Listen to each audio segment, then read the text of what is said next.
Hello everybody.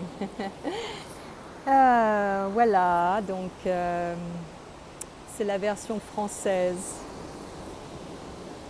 Je disais donc dans ma version anglaise que c'est une période étrange, je me sens un peu bizarre parce qu'en fait j'ai besoin de couper des sources d'information, donc d'être avec moi-même, d'écouter des choses qui sont beaucoup plus profondes. Parce qu'en fait maintenant il n'y a plus qu'un seul sujet, on sait bien quel est le sujet au niveau mondial, il n'y en a qu'un, comme si plus rien n'existait. C'est quand même assez incroyable et je pense que c'est vraiment pour que la majorité des gens se réveillent et se rendent compte qu'il y a quelque chose qui est quand même étrange par rapport à ça. Et je me dis que bon, là je vois, j'ai beaucoup de messages de followers et d'amis qui sont un peu désespérés parce qu'ils ne savent pas trop comment faire avec la situation actuelle où ils sont acculés à devoir recevoir par exemple cette injection dont ils ne veulent pas, puisque ça ne sonne pas juste pour eux, et se retrouver, perdre son travail, être rejeté par la famille et les amis parce qu'en fait ça ne correspond pas à la façon de voir des gens qui les entourent. Donc en fait c'est une période qui est très éprouvante et moi je vois ça d'une façon globale, comme tout un système au niveau du collectif, de l'inconscient collectif, qui a créé cette situation pour apporter des éléments. Là on a un élément de choc depuis plus d'1 an, pour faire un éveil de conscience au niveau du collectif, pour obliger les êtres humains à faire face à une réalité que beaucoup ont évité par des distractions, sortir, toutes ces choses que l'on faisait habituellement, que les gens faisaient, parce que moi je ne me sens pas tellement concernée, je vis dans mon petit monde. Mais en fait, il a fallu être coupé de ça pour déjà être amené à soi-même et voir ce qui était l'essentiel, et puis voir quel est notre seuil de tolérance. Et en fait, pour certains, le seuil de tolérance a été franchi et ils en ont ras-le-bol et ils prennent n'importe quoi pour vivre leur vie d'avant. Mais malheureusement, ce qu'ils ne savent pas, c'est qu'au niveau des conjonctions, je dirais, planétaires, universelles, il n'y aura pas de vie comme avant. C'est plus possible puisqu'on est dans une période de changement profond, radical.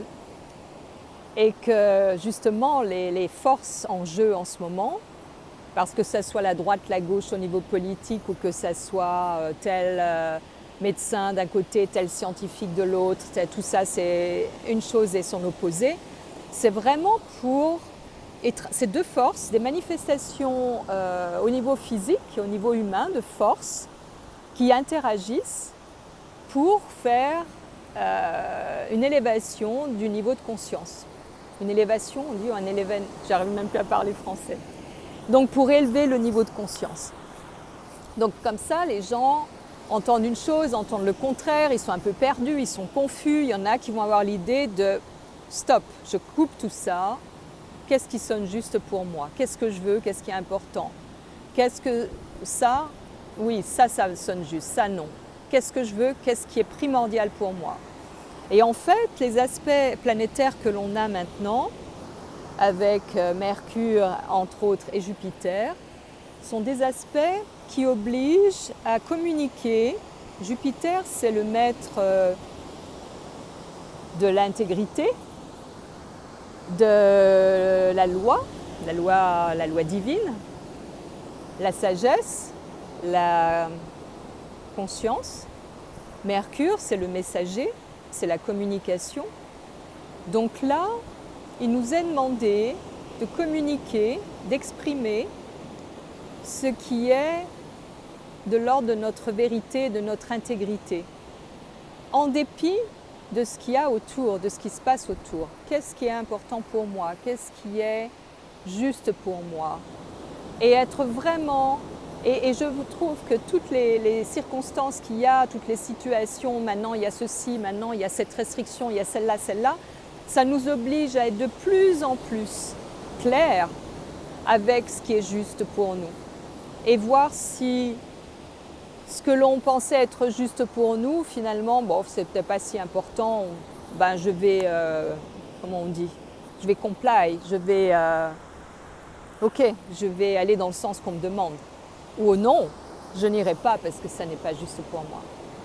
Donc en fait, on est dans cette période où la vérité va prévaloir parce qu'on est dans la période des révélations et c'est une nouvelle ère avec une obligation de justesse, une obligation de choses qui soient authentiques, qui soient mises en place. C'est bien pour ça que tout s'écroule autour de nous, parce que là où on est arrivé depuis des dizaines et des dizaines d'années, le résultat, on le voit, ça montre bien qu'il y a quelque chose qui ne fonctionne pas. Donc là, on est amené, on a une opportunité, au travers de toutes ces expériences que l'on vit, ces restrictions et tout ça, de pouvoir affirmer de plus en plus ce qui est juste pour nous, pour qu'au niveau du collectif, il y ait quelque chose qui soit plus proche des lois naturelles, de la loi naturelle, parce que ce que l'on sent au fond de nous, qui va contre ce que l'on veut nous obliger de faire, il y a de fortes chances que ça soit connecté à la loi naturelle. Par essence, on est des êtres organiques, biologiques, et on est à l'image de la nature.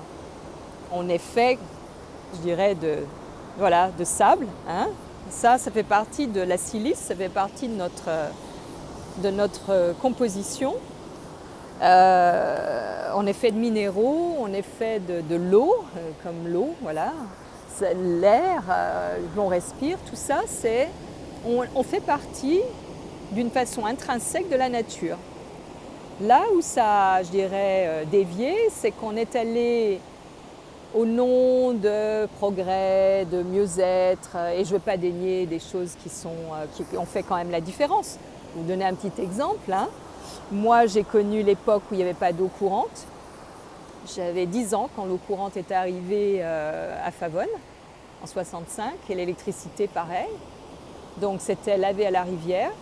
Et même après, quand j'étais adolescente, il n'y avait pas de lave-vaisselle et de lave-linge. Et moi, souvent, je faisais la lessive, c'est-à-dire que je lavais à la main tout le linge de la famille, donc les draps, toutes les choses de la famille. Donc en fait, je sais ce que c'est que de laver. Hello, doggy. No problem. Je sais ce que c'est que de laver à la main. Et la venue du lave-linge, ça a été, mais vraiment, ça c'était merveilleux. Donc voilà, donc je ne suis pas contre le progrès non plus. Mais j'avoue que j'aimais bien laver à la rivière. C'est quelque chose, c'était pas une corvée en fait. Ouais, j'ai encore le souvenir de ça avec ma pierre et laver mes petites culottes. Et ouais, c'était quelque chose qui était vraiment... Je peux même sentir l'odeur du savon de Marseille et voir le savon qui se dilue dans l'eau. Et plus loin, il y a les tortues. Et voilà. Et ça, c'était merveilleux. Et en fait, je pense qu'on est allé dans un tel excès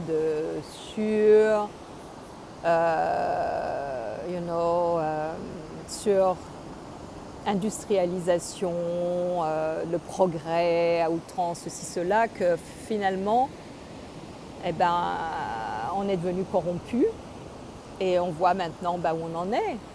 les gouvernements corrompus, ils nous font reflet de notre propre corruption au niveau des peuples. Sinon, on n'aurait pas élu, si on n'était pas corrompu, on n'aurait pas élu, je ne sais plus parler français, on n'aurait pas élu des gens qui sont soi-disant nous représenter et protéger nos droits, corrompus comme ils le sont. Donc c'est qu'il y a quelque chose qui ne va pas aussi en nous, où on était incapable de faire la part des choses et où on a permis, où on a autorisé certaines choses d'être. Donc là maintenant, on a, si on peut dire, le retour de bâton. C'est-à-dire qu'on a, au travers des situations qui sont éprouvantes, une possibilité de redresser et d'aller vers quelque chose de nouveau. Parce qu'on ne pourra pas aller sur la vie d'avant puisque ça n'est pas possible puisqu'on change d'air. Donc quand les gens font des choses soi-disant pour retrouver leur vie d'avant, dans quelques temps ils vont se rendre compte que ce n'est pas vraiment possible, tout simplement parce que ce n'est pas dans l'ordre naturel des choses, parce que là maintenant on est poussé pour aller vers quelque chose de nouveau, d'inconnu, de différent et qui soit plus en accord avec les lois naturelles. Donc voilà. Donc ce qui est quand même surprenant, c'est qu'on a une opportunité et les médias ont l'opportunité là maintenant de faire des promotions. Mais évidemment, qui est-ce qui va payer pour de telles campagnes? Les campagnes publicitaires qui sont faites pour des produits sont payées par ces marques. Donc là maintenant, si on veut faire de la promotion pour stop la malbouffe, stop le tabac, stop ceci, stop cela, qui est-ce qui va payer pour ça? Donc évidemment qu'il n'y a pas de campagne dans ce sens pour encourager les gens à prendre soin d'eux, à faire de l'exercice, à être dans des choses beaucoup plus simples, à ne pas succomber à la dernière chose à la mode pour faire partie du groupe et être connu. Évidemment que ça fait pas d'argent. Donc là maintenant, il est temps, depuis plus d'1 an, si maintenant on ne se rend pas compte, les gens, la majorité des gens ne se rendent pas compte qu'il y a tout un système financier qui est derrière tout ça et qui en fait a des intérêts. Il y a beaucoup plus intérêt à ce que les gens soient malades que ce que les gens soient bien portants. Moi, je ne coûte rien à la Sécu, même quand j'étais en France, parce que les médecins que je voyais n'étaient pas conventionnés. Donc j'ai pris en charge ma santé, j'ai payé pour ça et je ne me suis pas servi du service social. Bon, peut-être oui, j'ai fait une échographie, un rendez-vous, une radio, d'accord. Mais je n'ai pas été dans voir le médecin dès qu'il y a un pet de travers et avoir des prescriptions et avoir mes médicaments et être dans des choses qui font que ça se dégrade de plus en plus. Donc en fait, j'ai pris ma santé en main très jeune parce que j'ai compris, très jeune, c'était en 81, j'ai compris comment était fait le système. Et je n'ai pas voulu adhérer à ce système. Je n'ai pas voulu polluer mon corps d'abord. Je n'ai pas voulu ingérer des substances qui n'étaient pas compatibles avec la nature de mon corps. Et en fait, ben voilà, je suis à 60, bientôt 6 ans, hein, donc je vais vers mes 70 ans et je n'ai jamais été aussi en forme que maintenant. Mais ça ne s'est pas fait en un jour. C'est toute une vie à prendre soin, à chercher, à être curieuse, à faire le lien entre une difficulté, une douleur dans mon corps et qu'est-ce qui se passait dans ma vie et à faire le lien entre les choses avec le lien entre mon esprit, me servir de mon cerveau, réfléchir de nouveau pour pouvoir faire le lien et pour pouvoir avoir une vue d'ensemble et comprendre que telle ou telle douleur ou tel dysfonctionnement dans mon corps en fait était relié à quelque chose qui n'était pas en alignement dans ma façon d'être, ma façon d'agir, quelque chose qui n'était pas dans l'intégrité, dans mon intégrité. Et j'ai vécu des expériences assez fortes et assez douloureuses dans ce sens-là. Mais comme je savais que la solution n'était pas en allant voir le médecin, parce que j'ai compris très jeune qu'en fait, j'allais voir le médecin pour avoir quelqu'un qui s'occupe de moi, qui me donne de l'attention, comme je n'avais jamais senti en avoir de la part de mes parents, de la part de mon conjoint. Donc évidemment, j'avais besoin, j'ai réalisé que c'est pour ça que j'allais chez le médecin. Et en fait, quand j'ai pris conscience de ça, ça a été comme un feu à l'intérieur. Et j'ai compris que j'étais responsable et que c'était à moi de chercher des solutions.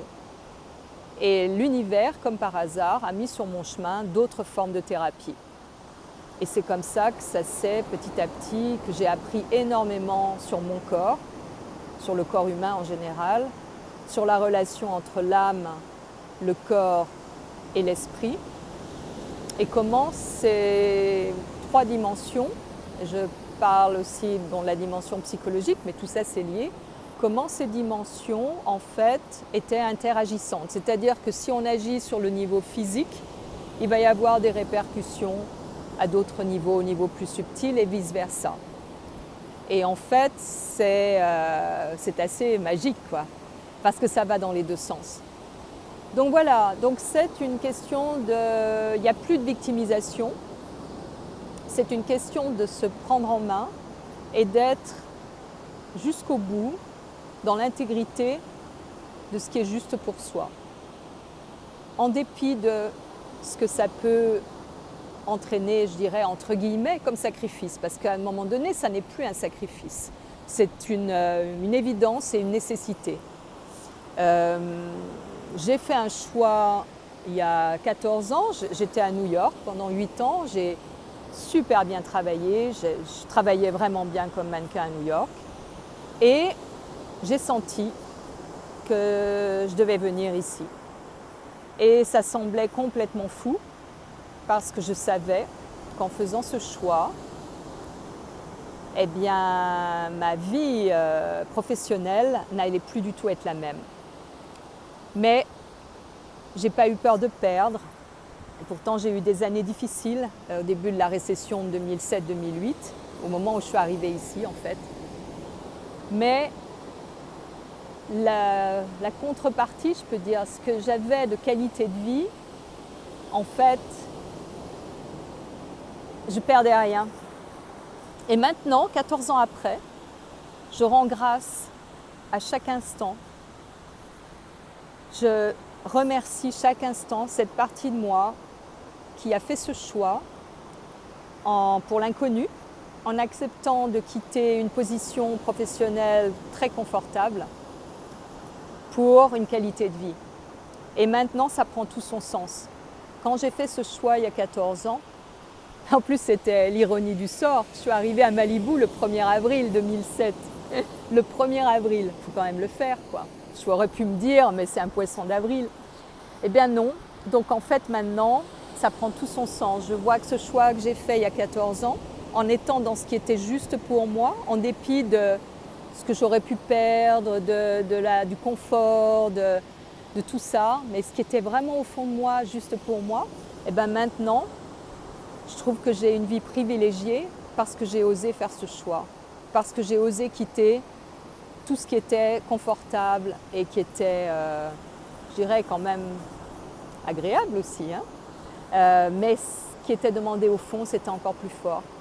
Et en fait, voilà, je ne l'ai jamais regretté et maintenant encore moins, parce que par rapport à tout ce qui se passe et quand on voit New York, comment est New York maintenant, eh bien, je rends grâce, oui, chaque jour, d'avoir fait ce choix et d'être ici. Donc en fait, le choix que vous faites maintenant pour être dans votre intégrité, sans attendre quoi que ce soit, mais vraiment sans avoir peur de perdre quoi que ce soit, vous ne savez pas ce que ça peut entraîner dans quelques années.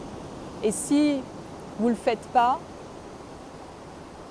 il y a forcément un moment où vous allez vous dire, ben oui, j'ai pas suivi mon cœur et maintenant je suis là.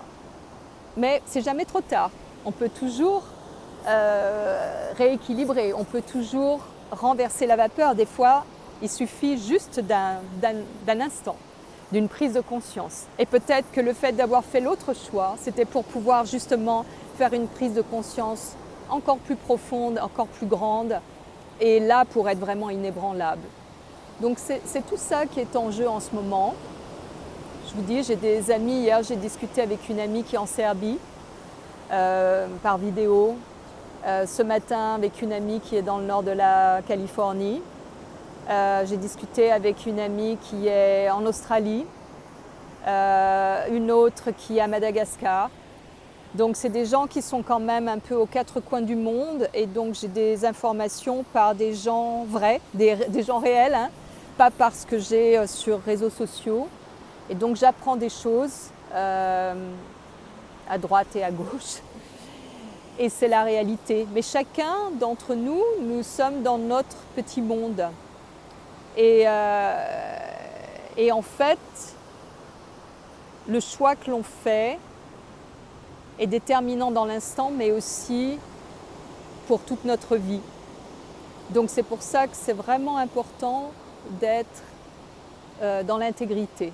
C'est la chose la plus importante, c'est ce qui est demandé là, avec cet alignement avec Mercure qui est au nœud nord, qui est donc notre futur et qui est vraiment l'axe nœud sud, nœud nord, qui est le sud de l'on vient, le passé, le nœud nord, le futur. Et donc on a Mercure en nœud nord et Jupiter au nœud sud, et qui est pour moi l'inverse des pôles de ma naissance. C'est-à-dire que quand je suis née, j'avais Mercure en fond de ciel au nœud sud et Jupiter au nœud nord. Et donc là, je suis sur l'opposé de ça. Et en fait, c'est vrai que depuis un peu plus d'1 an, j'exprime par la parole ce qui est important pour moi, comme jamais je ne l'ai fait avant. Ça travaillait avant, ça a toujours été, mais quelque part, je m'interdisais de dire ce qui était juste pour moi, même si beaucoup me demandaient, parce que j'ai eu beaucoup de demandes de dire « mais comment tu fais ça, mais comment tu vis ça, mais comment tu vois ça ?» Je me l'interdisais parce que toute ma vie, en fait, j'ai beaucoup témoigné de mes expériences et on me reprochait de parler de moi. Mais pour moi, ce n'était pas de moi, c'était l'expérience que je trouvais fantastique, avec un émerveillement de l'enchaînement des circonstances. Et c'est ça qui me fascinait au travers de ce dont je témoignais. Et c'est ça que je voulais montrer, c'est cet enchaînement d'élan quand on sent quelque chose et qu'on suit cette chose et comment ça nous amène et où ça nous amène et comment c'est merveilleux. C'est ça dont je voulais témoigner. Et donc je m'interdisais quelque part de faire ces vidéos où je parle de mon expérience parce qu'il y avait toujours cette chose qui m'avait été reprochée de parler de moi. Maintenant, j'en ai plus rien à faire parce que je sais que je parle de mon expérience et j'ai énormément de gens qui m'envoient des messages pour me remercier et me dire que le fait d'avoir témoigné, ça leur a donné d'autres options et que voilà, c'est plus léger. Donc c'est ça. En fait, on n'a pas grand-chose à faire. On a juste à être nous, à être. Voilà, c'est la seule chose. Donc, pareil, témoignez de votre expérience. On a les moyens maintenant, par justement de communication, télécommunication. Usez ça, utilisez ça. Oui, utilisez, pas user. Vous pouvez user aussi. Et voilà, parce que votre expérience, la façon spéciale dont vous l'avez vécue, ça va forcément toucher quelqu'un, ça va forcément inspirer quelqu'un. Et c'est à ça, l'ère du Verseau, c'est ça, c'est comment on change la société au niveau du collectif. Et c'est par chacun de nous, par notre individualité, comment est-ce que l'on témoigne de notre individualité, comment est-ce qu'on témoigne de ce qui est unique, de notre façon d'être et de faire les choses, et comment ça, au niveau du collectif, ça va créer une autre façon de se relationner. Voilà, donc voilà, j'espère que le bruit de l'océan n'est pas trop fort. J'ai pas d'autres moyens. J'ai essayé avec les écouteurs, je ne sais pas si ça marche. En tout cas, là, on va vers le sunset, donc je vais arrêter et je vous souhaite à tous une très bonne journée et une très bonne soirée. Et c'est rare que j'enregistre, hein, donc je vais poster ça. Et soyez patients, c'est le maître mot. Patience vous oblige à être aussi présent dans l'instant. Quand on est présent dans l'instant, on peut être inspiré, on peut recevoir des messages, on peut recevoir de l'information de ce qui est juste pour nous. Donc c'est vraiment l'opportunité que l'on a, c'est d'avoir cette présence, d'avoir par la patience. Voilà. Donc prenez soin de vous et merci de me suivre et je vous embrasse et je vous souhaite une bonne nuit ou une bonne journée.